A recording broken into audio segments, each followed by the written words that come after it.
భైరవరావు గారు ముఖ్యంగా ఏంటంటే తిరుమల తిరుపతి దేవస్థానంలో లడ్డు వ్యవహారంలో కల్తీ నెయ్యి వాడారు అని చెప్పేసి కూడా బలమైన చర్చ నడిచింది.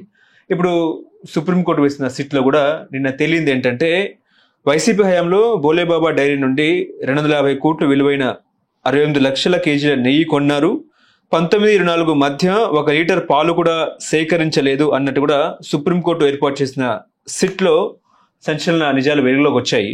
ఓవరాల్ గా మీరేం చెప్తారు? నిజంగా జగన్ 5 ఏళ్ల పాలనలో తిరుమలలో లడ్డు వ్యవహారంలో కల్తీ జరిగిందా?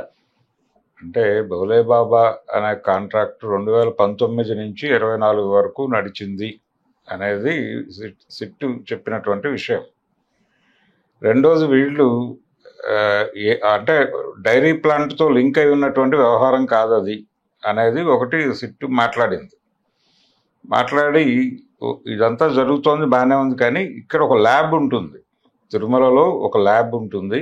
ఆ ల్యాబ్కి తిరుపతిలో ఆ ల్యాబ్కి ఏదైనా సరే రావాలి, అక్కడ టెస్ట్ చేయాలి, రిపోర్ట్లు వస్తాయి. వచ్చిన తర్వాత వాటి మీద నిర్ధారణ చేసి ఎవరికి కాంట్రాక్ట్ ఇవ్వాలనేది డెసిషన్ తీసుకుంటారు.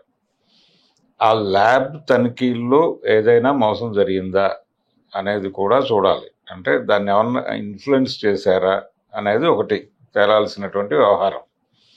రెండోది, ఇక్కడ ఒరిజినల్గా వచ్చినటువంటి ఆరోపణ ఏంటంటే యానిమల్ ఫ్యాట్ కలిసింది అనేది ప్రధానమైన ఆరోపణ. ఇప్పుడు కొత్తగా సిట్ మాట్లాడుతున్న విషయం ఏంటంటే యానిమల్ ఫ్యాట్ కాదు, ఇది కెమికల్ క్రియేషన్ అనేది మాట్లాడుతున్నారు. అంటే అసలు ఏ రకమైనటువంటి జంతుజాలము నుంచి వచ్చినటువంటి ఇది కాదు అన్న పద్ధతిలో ఒక రిపోర్ట్ వచ్చినట్టుగా ప్రపంచం ముందు మాట్లాడుతున్నారు. ఈ నివేదిక ఇంకా అధికారికంగా ప్రపంచం దృష్టికి రాలేదు, కానీ దాని మీద రకరకాల వార్తలు అయితే చలామణిలోకి వచ్చేసినాయి. టార్గెట్ చేసి మాట్లాడుతున్నారు. ఐవి సుబ్బారెడ్డి ఆల్మోస్ట్ ఆయనే అంతిమ లబ్ధిదారుడు అన్న టోన్లో అనేక ఛానల్స్ వార్తల్ని వండి ప్రపంచం ముందు వారుస్తున్నటువంటి పరిస్థితి అయితే కనిపిస్తోంది. చాలా అంటే ఇప్పుడు టోటల్గా మీడియా కంట్రోల్డ్ బై ఇప్పుడు ఎవరైతే అక్కడ అధికారంలో ఉన్నారో ఎన్డీఏ ప్రభుత్వమే ఉంది అక్కడ. ఏపీలో అధికారంలో ఉన్నటువంటి ఎన్డీఏ ప్రభుత్వం చాలా స్పష్టంగా దీన్ని వినియోగించుకోవాలని అప్పటి నుంచి ప్రయత్నం చేస్తోంది. ఎప్పుడైతే ఈ ఆరోపణ రైజ్ అయిందో పవన్ కళ్యాణ్ గారు అక్కడికి వెళ్ళి ఒక దీక్ష చేయటం కూడా చూసాం మనం. దీక్ష చేయటం మాత్రమే కాదు, ఆయన ఇక్కడ అంటే ఒక రకంగా ప్రాయశ్చిత్త దీక్ష అని ఒక కొత్త కాన్సెప్ట్ని ఎమర్జీ చేశాడు ఆయన. ప్రాయశ్చిత్తం ఎవరు చేసుకోవాలి? ఎవరైతే తప్పు చేశారో వాళ్ళు ప్రాయశ్చిత్తం చేసుకోవాలి. ఈయన మొత్తం తెలుగువారు అందరి తరఫున దేవుడికి ఆయనే ప్రాయశ్చిత్తం చేసేసుకుని ప్రాయశ్చిత్త దీక్ష చేశాను అని చెప్పేసాడు, అయిపోయింది. ఇది అంత 500 కోట్ల పైన స్కామ్ అనేది ఇప్పుడు ఎస్టాబ్లిష్ అయినటువంటి వార్త బయటికి సర్క్యులేషన్లో ఉన్నది. అయితే దీనికి సంబంధించి సిట్టు తాలూకా నివేదిక, దాని మీద కోర్టు నిర్ణయం ఏమిటి అనేది రావాల్సి ఉంది. అది వచ్చినప్పుడు ఆ నివేదిక పబ్లిక్ డొమైన్లోకి వచ్చేసినప్పుడు ఆ నివేదిక మీద కూడా ఛాలెంజ్ చేసేటువంటి అవకాశం ఉంటుంది. ఇప్పుడు ఆ ల్యాబ్నే వాళ్ళు ఇన్ఫ్లుయెన్స్ చేశారు అని కనుక అనేటట్లయితే ఈ సిట్ తాలూకా నివేదికను కూడా ఇన్ఫ్లుయెన్స్ చేశారు అని అనుకోవడానికి అవకాశాలు ఉంటాయి కదా న్యాచురల్గానే. అసలు ఏం జరిగింది నిజంగానే ఈ బోలేబాబా అనేటువంటి కార్ఖానా, ఇప్పుడు వాళ్ళు రియాక్ట్ అవుతారు. వాళ్ళు రియాక్ట్ అయ్యి దీనికి ఏ రకమైనటువంటి లింకులు లేవు ఏ డైరీతోనూ, వీళ్ళు ఎక్కడి నుంచి ఈ నెయ్యి పుట్టించారు, ఈ నెయ్యి అంటే మనం మామూలుగా నెయ్యి ఎక్కడి నుంచి తీస్తాం? పాల నుంచి వచ్చేటువంటి ఒక బై ప్రోడక్టే నెయ్యి. అసలు పాలే లేవు అక్కడ అనేది ఇప్పుడు వీళ్ళు మాట్లాడుతున్నటువంటి పరిస్థితి. దీనిలో ఉన్న నిజాలు ఏమిటి అనేది ఇంకా తేలాల్సి ఉంది. తేలిన తర్వాత మాత్రమే మాట్లాడుకోవాలి. ఇది సెన్సిటివ్ ఐటమ్, అంటే ప్రజల మనోభావాలతో కూడుకున్నటువంటి వ్యవహారం. ఈ నెయ్యి లడ్డు కల్తీ అనే గొడవ, దీని ద్వారా ఒక మతం తాలూకా ప్రయోజనం, అంటే ఇక్కడ ఎందుకు టార్గెట్ చేస్తున్నారు అని మాట్లాడుతున్నానంటే, ఎందుకు దీన్ని బ్రహ్మాస్త్రం చేయాలని అనుకుంటున్నారంటే ఆ టైంలో 2019 నుంచి 24 మధ్య అక్కడ నడిచినటువంటి ప్రభుత్వానికి నాయకత్వం వహించినటువంటి జగన్మోహన్ రెడ్డి గారు ఆయన ఇంటిగ్రిటీ మీద క్వశ్చన్. ఆయన ఇంటిగ్రిటీ మీద మాత్రమే కాదు, ఆయన ఒక కమ్యూనిటీకి బిలాంగ్ అయి ఉన్నాడు అనేది అందరికీ తెలిసిన విషయమే. క్రైస్తవ సంబంధాలు ఉన్నాయి, వారికి ఉన్నాయి అనేది ప్రపంచం ముందు ఓపెన్గా చెప్పుకున్న విషయమే. అందులో దాబరికాలు ఏం లేవు.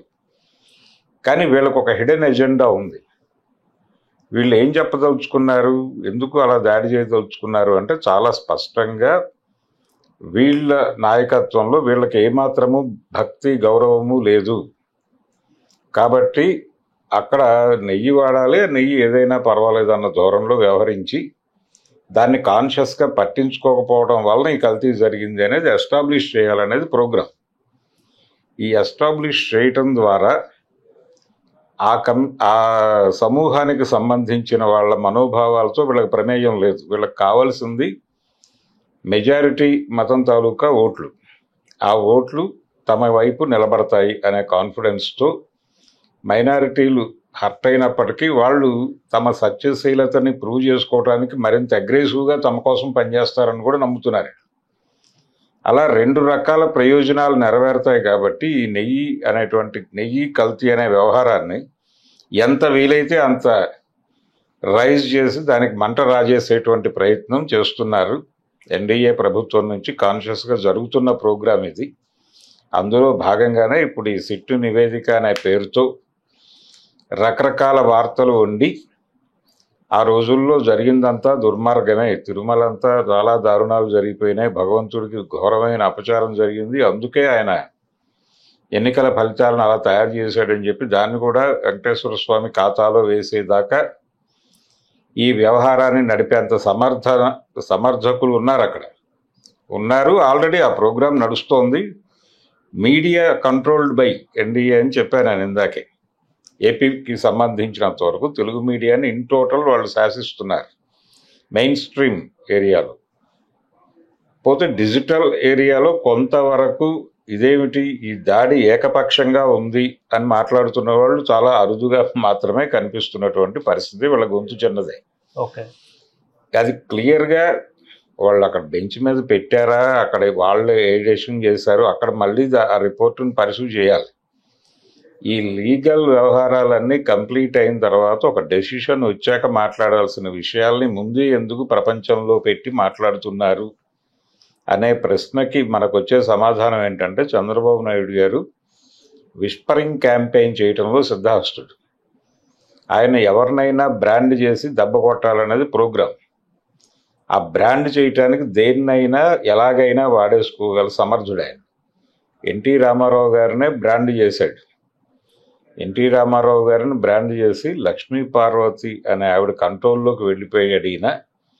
ఆవిడ ఏం చెప్తే అది వింటున్నాడు. ఆయన్ని పార్టీని కాపాడుకోవటం కోసం యాంటీ లక్ష్మీ పార్వతి ప్రోగ్రామ్గా మొదలుపెట్టి ఎన్టీఆర్ని చివరికి ఆయన మరణానికి కారణమైనటువంటి ఒక పరిస్థితి. ఆ లెవెల్ ప్రోగ్రామింగ్ ఉంటుంది ఆయన దగ్గర. ఆ విస్పరింగ్ క్యాంపెయిన్లో భాగంగానే ఇప్పుడు ఆయన ఈ నేతి వ్యవహారాన్ని మార్కెట్లో పెట్టి విపరీతంగా సర్క్యులేట్ చేస్తున్నాడు. దీనికి సంబంధించిన కోర్టు నిర్ధారణలు వచ్చిన తర్వాత మళ్ళీ మనం మాట్లాడుకుందాం. హలో, తెలుగు రాజ్యం ఛానల్ చూస్తున్నారా? సామాజిక రాజకీయ జీవన చిత్రణే తెలుగు రాజ్యం. అతిశయోక్తులు అసత్యాలు ఉండవు. రాజకీయ కోణం కాదు, ప్రజా కోణమే కొలబద్ద. తెలుగు రాజ్యం వీక్షణ మీ ఉత్తమ అభిరుచికి నిదర్శనం.